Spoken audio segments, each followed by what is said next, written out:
Welcome back to another episode of Paperback Ponderings. Today we are going to be talking about the May Book Club. Spoiler free for the first half, full of spoilers for the second half. We'll give you our ratings, our spoiler free thoughts, and anything you might want to or need to know before going down the, not rabbit hole, but going down the exploration of Bloodbound by Ellis Hunter. And then we're going to give our spoilers because I feel like this was such a fun book to read and I'm very excited to get into it. Kyla's going to take us away with a little bit of a synopsis. Yes, so Bloodbound follows two female main characters, actually, which I thought was a really fun little thing. But first it follows Astrid, who is the heir to the Witch Kingdom's throne, basically. She is the last of her line and she is set to inherit the queendom, except she is destined to compete in a duel against the heir of the kingdom to the south, which is a dragon riding kingdom. And because of a covenant that was formed between their ancestors hundreds of years ago, every heir to the throne of both kingdoms, they must duel to the death for control of a power source known as the heart, which gives them power that works as electricity that allows them to power their homes and cook their food and all the things that we use electricity for. So yeah, she has known her whole life that she will have to battle to the death, and she has to go up against Prince Ryan, who is a dragon rider. He rides a super fierce dragon. He is pretty much everything you can expect from a dragon rider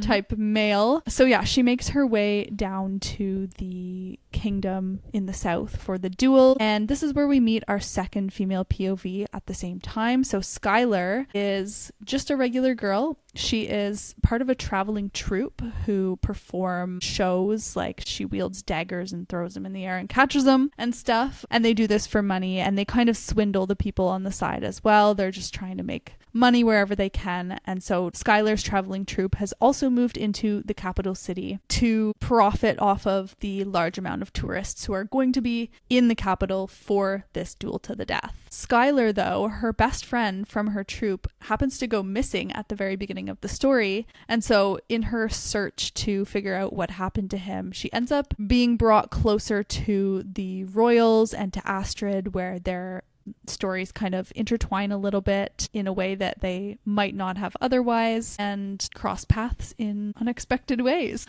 What was your final rating for this book?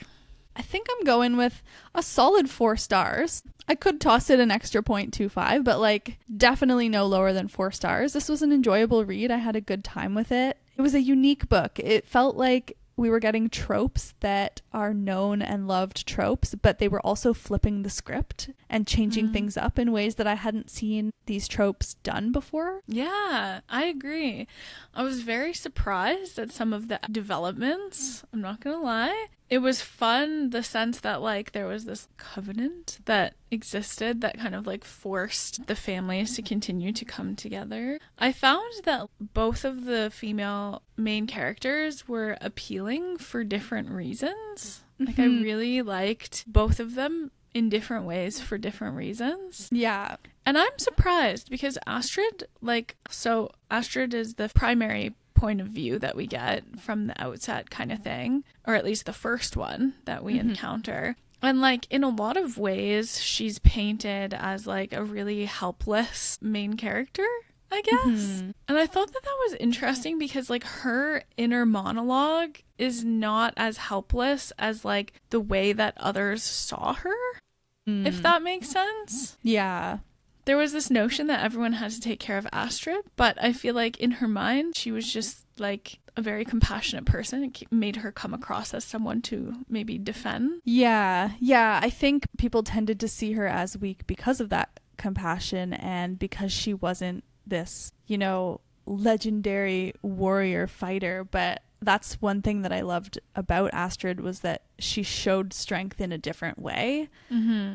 And I have been a little bit tired of the classic snarky badass female main character. Like I just think there are so many other personalities that are out there and there's so many other strengths that you can find, and so Astrid was a nice display of that. Yeah, a nice change of pace for sure. Yeah. I agree. And you still get your snark through Skylar. Like, Skylar is a very snarky character. Oh, yeah. So it was a nice, like, exposure to both. Yeah. Yeah. Skylar, I had a brief moment of not sure how I felt about her. Like, when the story started out, I was intrigued. But then as it progressed, like, the first half of the story, I was kind of like, oh, she's a little rough around the edges. Like, I had a little bit of trouble with her at first, but I came to really like her by the end, for sure. Me too. Yeah. She definitely grows on you. And you kind of like get why and how she became the way that she became, I guess. I'm very intrigued with the direction that the book is going. We're not going to get into that because we're going to save that for the spoilers. But I think that it could be like a dire bound for me. Like, in the sense that, like, really good initial book and the story goes in a random direction that I'm not wholly or 100% like down for. Yeah. I could see that being a concern. I do feel excited about where we left off. Like, I feel like it also has the potential to be an interesting sequel.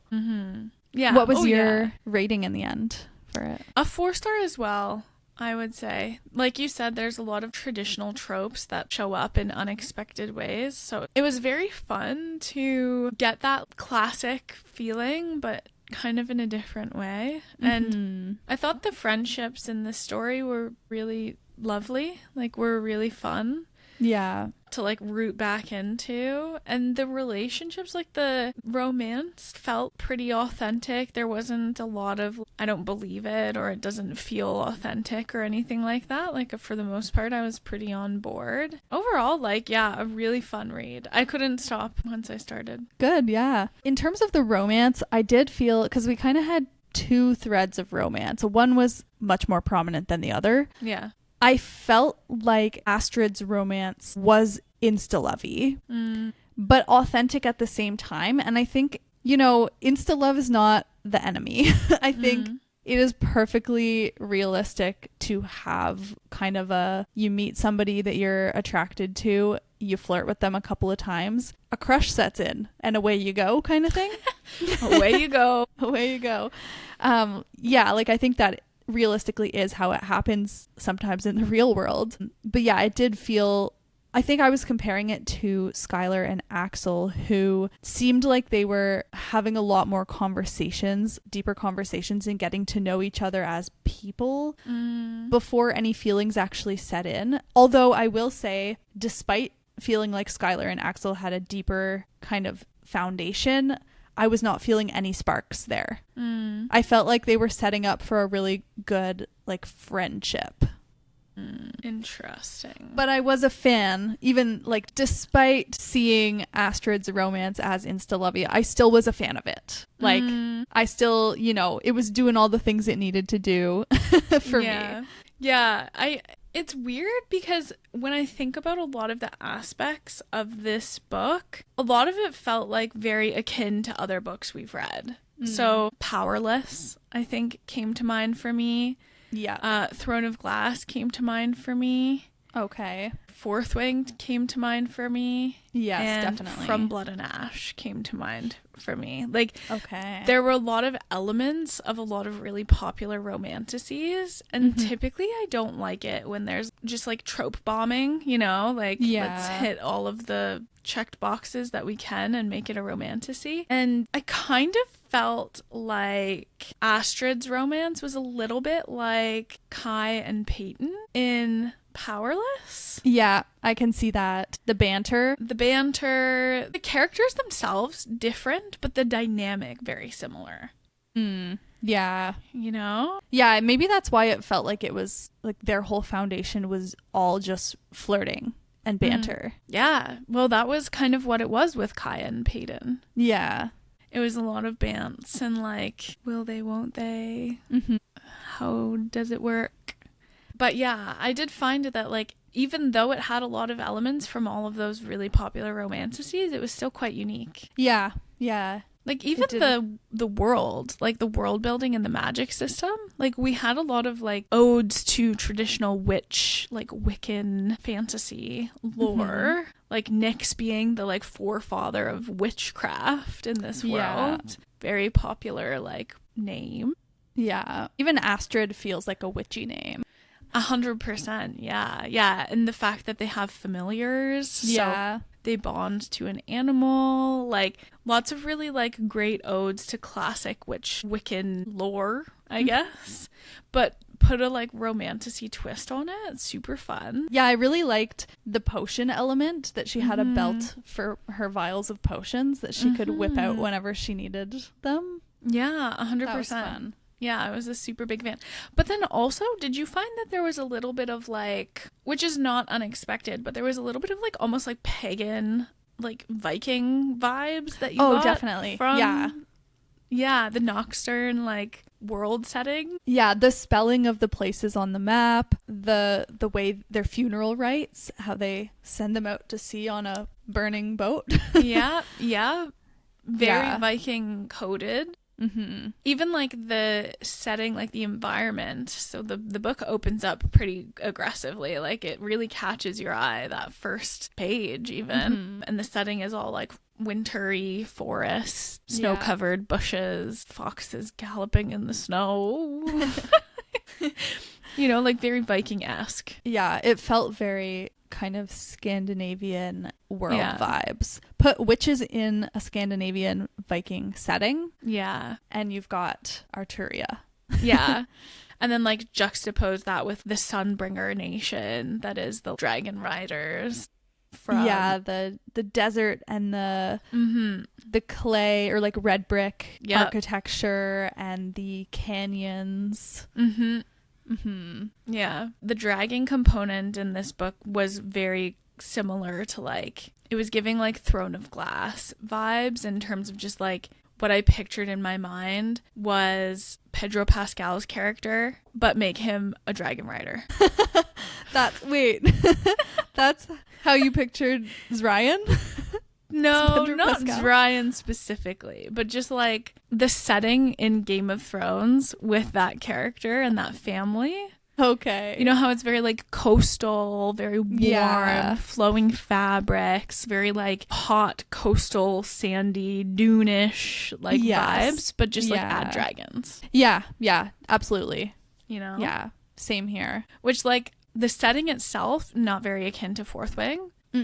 The dragon riding and the like Island of Dragons, pretty unique, but also kind of similar to Fourth Wing. Yeah, the Island of Dragons thing was reminding me of something, and I couldn't quite put my finger on it. It was the Realm of Thieves. Yeah. Yeah, that crossed with like Blood and Steel and the whole like thing where they go on the island. And I know there's no dragons in that one, but you know what they do? My face like, like wait. In Blood and Steel, when they have that test to become warriors, and they have to like go onto this island. Yes. Yeah. Mix that with like a Dragon Island setting of Realm of Thieves. Yes. Yeah. Yeah. I see. Okay, I'm picking up what you're putting down again, and I'm seeing it. Yeah. So ultimately, what we're gathering from this is like, this book is a great amalgamation of all the best parts of other books without like totally ripping them off. Like sometimes it's very clear, like you're just ripping off Fourth Wing. This is like same but different, you know? Yeah. Not the case whatsoever here, but more so No. like it gave you feelings of a lot of different other books. Yeah. Yeah. Use the favorite things that we like to see in the genre, but spun them in a new, fresh way. Exactly. Yeah. Yeah. Speaking of spinning in new, fresh ways, should we get into the spoilers? Because there's one thing that I really want to talk about. And Yes, we can't let's talk about it before we get to the spoilers. Let's do it. Because, yes, I feel like the majority of what I have to say is spoilery. So, okay. If you have not read Bloodbound yet, do so. We recommend it. We officially give it our stamp of approval. And you can come back and finish this episode when you read it. Yeah. Okay, what is burning up your mind? Okay. Loved the mates being friends. Okay, yes, I wanted to talk about this. Okay, tell me your thoughts. So, as part of the covenant and the like rules of the covenant are that two families need to go into the duel and one comes out. Two must become one. Two must become one. There you go. First of all, in that writing, a little bit sus, you know? Like, you're immediately. like, I was like, they just need to get married. Duh. Yeah, I was like, that was the that was like 20% in that they read that line from the Covenant and they're like, there's no other way. Somebody has to die because two must become one. And I was like, bro. There's so many ways two can become one. You just have to unite. You have to. Yeah, that was like the riddle in ACOTAR. Yes. That was like the most obvious riddle ever. Yes. And you're like, yeah. Come on. Yeah, come on, people. Yeah.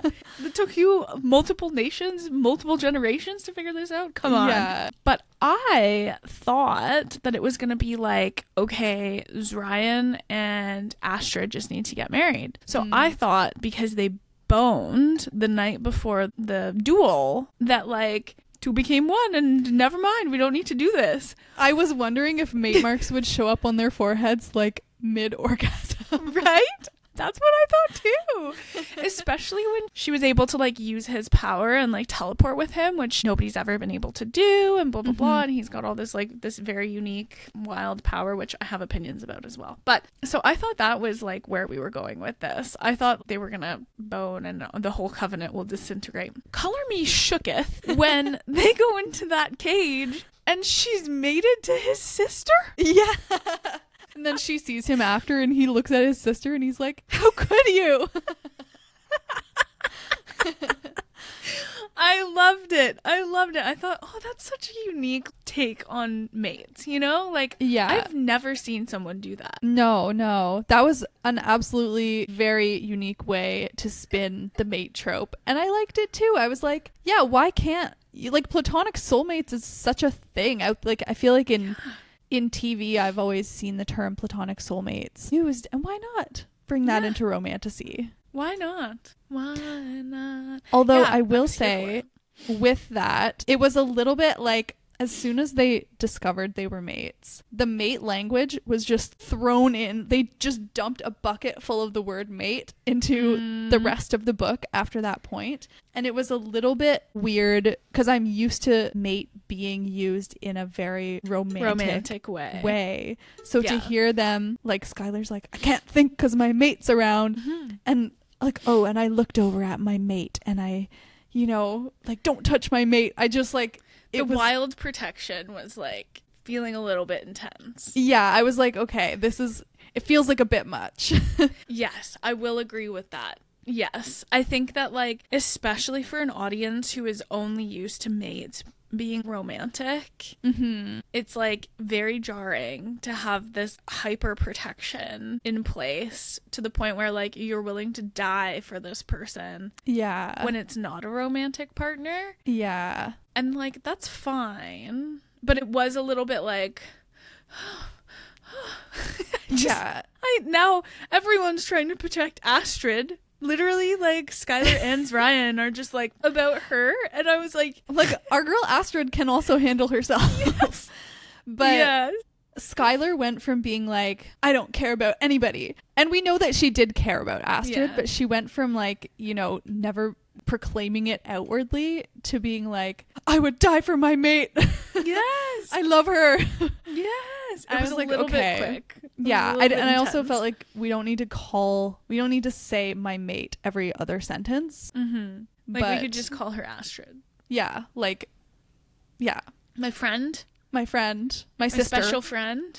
Special friend. I do agree. It was a little bit jarring. And it did feel a little bit intense. Like, and I know that, like, the mate bond is intense or whatever. But that, you want to talk about insta-love?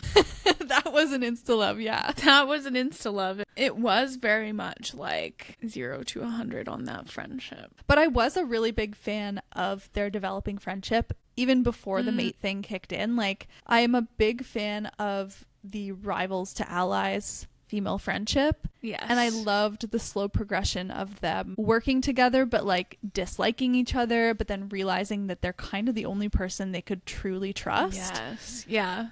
Yeah. Big fan. Very big fan of that. And the evolution of that. I loved seeing Skylar, who was so snarky, almost subtly admit, like when she was like, I was going to skip the feast tonight, but then I realized Astrid would definitely go because she's too nice and she would be stuck there alone, so I guess I'll go for her. Yeah, I really liked that. I liked that it became more than just like, I don't want this person to die because I don't want to die with the blood bond. Like, it became more like, I actually just don't want this person to die, period, you know? Yeah. Okay. When they announced that they were mates, I thought of you, and I thought Sarah was probably like, is there going to be a throuple? Were you thinking that? Okay, it crossed my mind, and then I was like, this isn't going to work. They're siblings. Yeah. Crossed my mind for 4 seconds, and then I was like, what is she doing to us? They're related.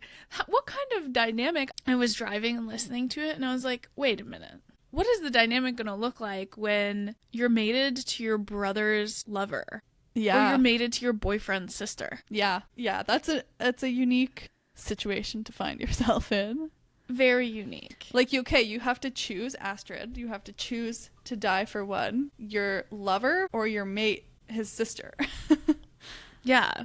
Yeah. It's an interesting dilemma that we've never seen before. I also would have loved a little bit more relationship building between Zryan and Skylar as siblings. Yes.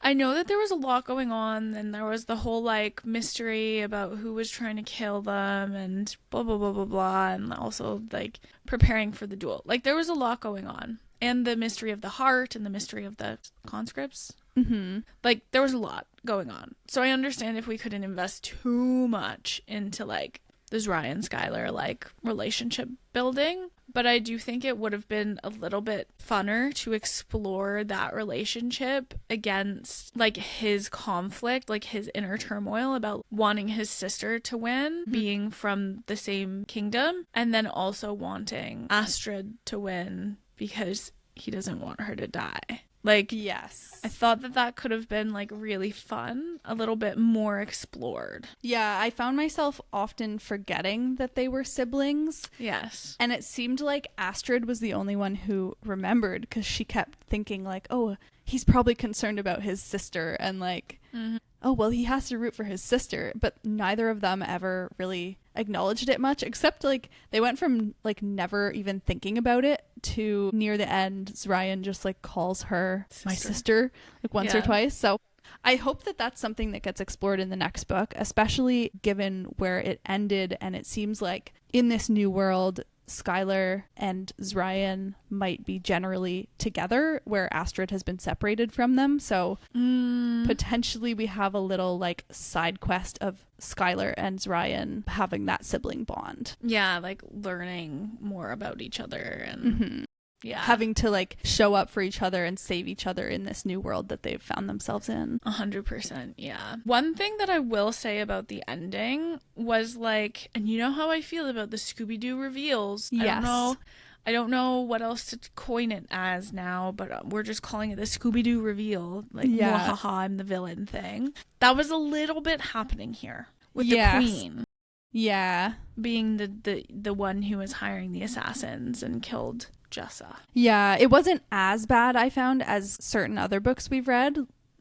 But yeah, it was feeling like it a little bit. It was a little bit there. Especially that, like, showdown when they're all in the heart with, like, the pool, and the queen comes in, and then Axel comes in, and the queen's little lackeys come in, and then, like, Zryan is like, mother, no! And then...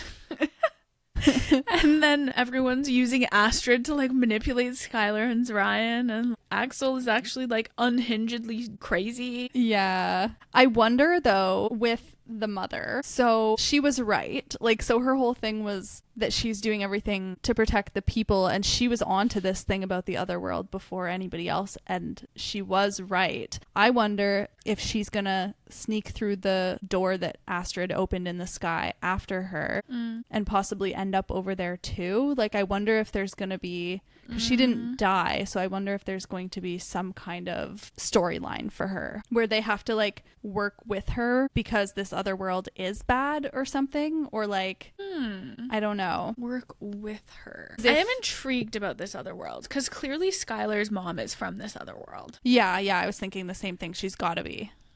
That's how she ended up with the wand. That's why Skylar's powers are different from everybody else's. Yeah, like, she's not blooded, but she has this, like, really intense, crazy power.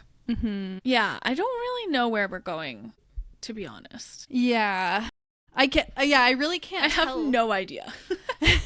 What does this Black Dragon Rider guy want? Like, what are his intentions? It seemed like maybe Skylar is like the lost princess of this world too or something. Like, that's why he's trying to get her back. I don't know. And with the army of exhausters showing up at the end, and we saw in the tapestry, the two founders from years ago were battling together against a horde of exhausters. And if they both came from this world, then what's up with this world is the question. Yeah, I think that is the big question. And what does this like shadowy dragon rider want? How does he have a shadow dragon? Yeah. And the ability to go between the worlds. Yeah. And are there more dragons in this world? Yep. Are there more dragons? Will he be a new love interest for Skylar is what I'm wondering, because he was right away when she got on the back of the dragon with him, he was described as like a beautiful stranger or something. And you know when they throw beautiful in, that they're setting up the love interest. There's an intriguing romantic potential evolution. Yeah. Before we get too far down this rabbit hole, though, the only reason that there is the room for romance is because Skylar killed Axel. Which was pretty badass. Did you expect that? I don't think... Okay, maybe I'm being too generous here. I don't know if he deserved to die. What did he do? Well, he was working with the queen on, like, he was fully aware of all the blooded who were captured and put into those crypts to be drained of their lives. He is one of the ones who was behind doing that to Skylar's best friend. Okay, yes, I guess he deserved to die. What I am not convinced about is why he was so willing to do all these things. Yes, I agree. Was he like having a secret relationship with the queen? Like, I don't understand how she was able to like make him do these things. Well, because we know that he feels a sense of obligation to her for taking him in after his family died and giving him a purpose and stuff. So, sense of obligation. And then Zryan said at a couple of points that he might not agree with Zryan about things, but he like always has the country at heart in his own way. So I think it was supposed to be that, like, he truly believed that this is what was right for the country, but I still felt like there was something missing in his reason why he would do that. Yeah.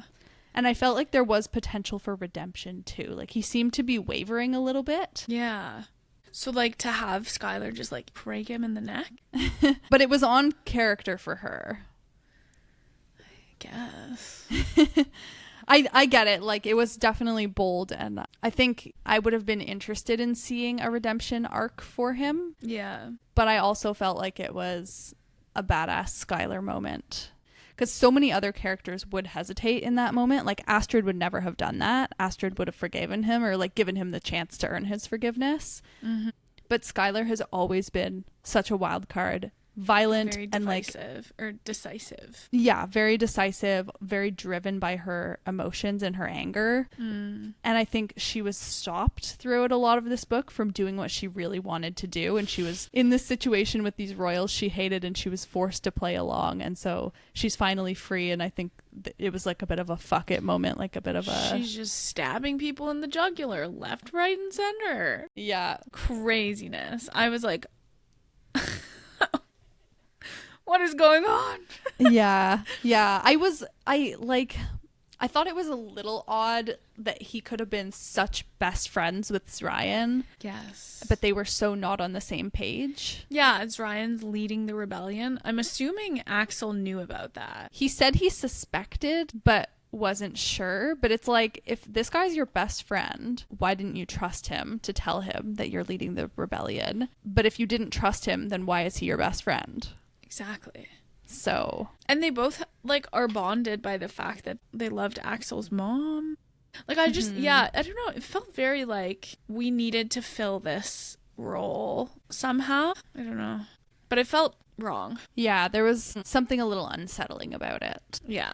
Which, like, he's dead now, so it is what it is. However, it is what it is. I was like, how can the same guy who, like, orchestrated the assassination attempts against Skylar and Astrid, or helped facilitate the assassination attempts, but then, like, helps carry Jessa's body with such care and like compassion, and was falling in love with with Skylar. Yeah. Yeah. I don't know. Yeah. That's why I feel like he kind of maybe deserved a redemption arc. Mm-hmm. He seems like he was maybe just misguided. Like maybe he needed to be shown the error of his ways and given the opportunity to atone. Yeah. I really don't know. The other thing that I didn't love was that we never got to really close the loop on Cam or like know what's going on with Cam like very decisively. Yeah. And it's just tough because like we spend this whole book caring about what the outcome is for this character and then we don't have it. I kind of feel like I didn't care. Not that I didn't care at all, but I think I would have cared about Cam more if we had had even one chapter where he was actually present in the story at the beginning before he goes missing. Yeah. Because I feel like he was just this faceless person that I knew nothing about other than that he was Skylar's best friend. And so, yeah, I found it hard to really be invested in the Find Cam plot. Yeah. But yeah, it is sad that there was no closure. Like they never even found his body. Although maybe he's still alive. Maybe that's why they haven't found his body. That's what I'm thinking too. Like maybe it's not quite closed. Maybe the reason her spell showed him as dead or like went up like that, maybe he went through into the other world somehow. That would be nice. Like got stolen or got like pushed into the pool or I don't know, like don't know how that would be the case, but maybe he's not actually dead and the reason he showed up as dead is because he's just like not physically in this plane of existence. Yeah. Maybe. That's a nice theory to believe in. Yeah. Who knows though? Yeah, it is hard to really know, but I agree. I wish that we had gotten a little bit of time with Cam in the beginning. It would have made it feel a bit more intense, the loss of Cam. Yeah. Maybe also Skylar, I mean, I feel like she could have a romance with that mysterious shadow guy, but I feel like I could see her having a romance with Simone as well. Yes, yeah. That was one tricky part of operating in a queer normative world and then putting on the mates thing. I was like, are they going to get together? And I just totally missed something. Like, because especially Skylar being a very like androgynous name is not the right word, but like it's unisex. Yeah, that's it. Like Skylar being a unisex name and then like Skylar also being bi.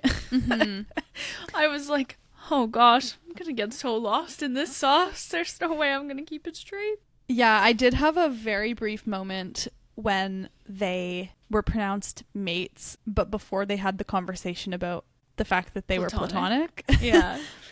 I was wondering, is it going to go that direction? But I was like, but Astrid is very clearly like in love with Ryan, and they just had this whole night together. Night of passion, yeah. So I was like I don't actually think it's going to go this way, but it would have been an interesting direction. Yeah. If it had gone that way. Yeah. I mean, yeah. I think it's always fascinating when like the first love interest is not the final love interest. I don't think it's going to go that way though. I do think that like Astrid and Ryan are pretty locked in. In terms of this like shadow fella, I felt like I was kind of like, oh yay, shadow fella, mysterious shadow fella. We don't have any answers about this guy. No, none. And then Mjolnir, the dragon, was like, don't get on that dragon. And then Skylar's like, I'm getting on the dragon. And she just jumps on the shadow dragon. I was like, I thought like you weren't allowed to get on dragons that you don't have a bond to. So is Skylar just like bonded to all the dragons? Is like the other thing that I'm thinking is like she's just like the mother of dragons, Khaleesi, if you will. Yeah, well, she had a moment where the shadow dragon, we'll call it the shadow dragon, showed up before she realized that the guy was on his back, and she like hears him in her mind and she's like, yes, my dragon, like this is my dragon too, or like I have a connection with this dragon too. And then hops on board.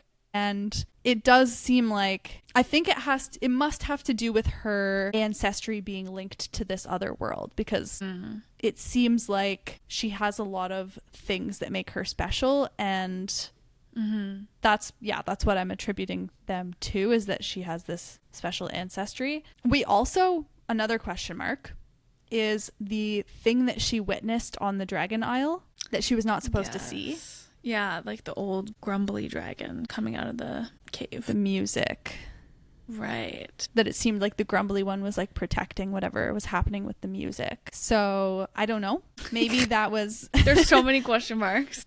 Yeah, maybe that was just to show like that the dragons have their secrets and they don't tolerate humans getting involved or like straying from the path and whatever. Maybe that was just to drive the plot of her not getting a dragon off the island and like returning dragonless kind of thing. Yeah. But it also could have been a setup for something later. There's so much to explore in this book. There's a lot of things left unanswered. There's also a lot of things that we did get answers for, but I'm like totally excited for the next installment. Yeah, me too. One thing I will say about the audiobook, which would have probably driven you bananas. So when the voice actor for Astrid was talking, it was kind of like a Scottish brogue. Like there was like a Scottish lilt. Really? Very fun. Loved that. But when the voice actor for Skylar was talking Astrid's lines, she sounded French. It was the weirdest thing. And I was like, why is this so weird? Like, why is it effing my brain up so much? And then I realized the voice actor who was like speaking Skylar's chapters was giving Astrid like a French accent. Maybe she couldn't do the Scottish. Yeah, presumably she couldn't do the Scottish, so she was giving her a French accent, or maybe that was like her version of a Scottish accent. But I was like, this is not a Scottish accent. So it was not duet or like full cast. Was there a narrator for Zryan? No. It was two different narrators for Skylar and Astrid. Oh, yeah, I'm so glad I didn't listen to it. I would have hated that. I know you would have. I was literally thinking, I was like, oh, Kyla would hate this. It was good. I enjoyed it. It was a good audiobook to listen to, especially when you have to do 8 hours of driving. But it was very jarring to go from like a Scottish accent to a French accent, and like the only difference is a chapter, you know? Yeah. That would just take me out of the story. Fair. And the book is so beautiful. Might as well just read the physical book. It is quite beautiful. I had a lot of enjoyment of just holding it and looking at it. Yeah, it's a very pretty book. Yeah.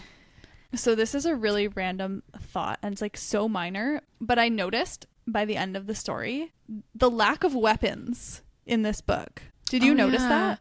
I did notice it, yes. It was a very magic focused fighting style that everybody had, because I was thinking about it when they got put into the arena together to duel, and Skylar pulls out her hairpin. And I was like, you don't have anything else but a hairpin? Like, yeah, nobody gave you a sword or something? A dagger? Yeah, like a dagger at the least. And then Astrid has her like claw things. So yeah, and then even the whole like battle at the end, it was all magic focused fighting with the occasional like physical thing where like, you know, punching each other and like strangling. But yeah, I just thought that was an interesting thing to note, that like there was no sword wielding stuff. I did notice that too, especially when they were infiltrating the heart and Astrid's like, no, save the people, and Skylar's like, with what weapons? Like, how are we gonna incapacitate them and tie them up? Like, we have nothing. And I was like, y'all have nothing? Like, you didn't think, oh, we need to stop for a snack and a sword? Refill the vials? A snack? Refill the vials? Get that belt ramped up? Yeah. Level up on, what is it when you level up on the health belt? You know, like, come on. Yeah. There was none of that. You just took off and they just went. I guess it was like a bit of a dire situation. They were fleeing, but still, you know, some vials would have been helpful. Yeah. Incredibly. Especially because Ryan came across as very like Xaden coded, in the sense that like he would like teleport and like slit people's throats and stuff. So he had a weapon. Yeah. And I know like when they were in the castle, they weren't letting them have weapons because they didn't trust Skylar, at least. But it just seems like, you know, you're dueling to the death. You might need a weapon. Yeah. Potentially just a concealed dagger or two. I did also love the familiars and their kind of dry sarcasm. Yes, Bastard as a familiar in general was very fun. Yeah. Just like a posh cat. The moment at the end when they're entering the heart area and Astrid's like, Bastard, can you deal with those bodies? And he's like, excuse me, I will not do menial labor. Yeah. But then it was like, I remember this interaction specifically because Skylar had asked Bastard to do that, and then he was like, I won't do the menial labor, and then Astrid was like, we need you to do this. Like Astrid got like grumpy with him, and I was like, oh, so now it's just 2 against 1 in this little soul bond relationship. Yeah, she's like, menial labor, like, we need your help with this mission. We're not asking you to scrub the floor. Yeah. But I do love it. It was good. Yeah. And the baby dragon with Bastet before he turned big into the panther. And yeah. Even that, actually, that like I had a parallel to draw, and it totally just like jumped out. It jumped into my brain, and then it jumped out of my brain. Was it perhaps, did you see a parallel between like baby Kyla dragon and Andarna and Tairn and Molnir? A little bit. Yeah, definitely. You can pick that up with baby Kyla dragon. But that wasn't what I was going to say, actually. Oh, I remember what I was going to say. Kel from the Sword Catcher, like Jessa, and like the way that Jessa was Astrid's sister, very reminiscent of Kel and Connor. And like being a body double, yeah, in the Sword Catcher. That's what I was going to say. It's very, very similar. Yes, totally saw the comparison there too. And I was pretty shocked when Jessa died. Oh my gosh, yeah. I was really sad about that. And then I kind of laughed because like the assassin is just like hanging from the rafters watching all this. I was like, what? Yeah. Nobody thought, oh, let's look up. Yeah. He's just chilling still. Overall, solid read though. This was my first romantasy in a month. And I was pleased that this is the one I came back to. Yes. Yeah. I was also really happy. I thought it was a great sized book. I thought the storyline was so unique. It had elements of the things that you loved, but like ultimately a new hot take. Loved the platonic soulmates thing. Big fan of platonic mates. We never talked about the fact that Astrid became the one she had to duel. Like the whole setup was that she had to duel Zryan, and then the switch. Yes, the reveal. I totally did not see that coming either. The reveal of the bastard child. No, that's not how I thought that Skylar and Astrid's paths would cross. Yeah, that was not on my radar. But I liked it again, like, because I feel like it would have been kind of typical to have her up against Zryan and have a point of view from Astrid and a point of view from Zryan, and they have to be enemies, but they're falling in love, and so the star-crossed lovers. Yeah, so I liked that it was switched up. I agree. Yeah, I'm excited for the next one. Me too. I'm totally gonna read it. I'm super stoked. Overall, really fun read, and generally just love the uniqueness of it. A good call, Kyla. A good pick. Yeah. It was a really great choice. Well, that was everything we have to say on Bloodbound by Ellis Hunter. A great debut. And if you guys have read it as well, reach out to us on Instagram at paperback.ponderings and let us know what you thought. And we will see you next week.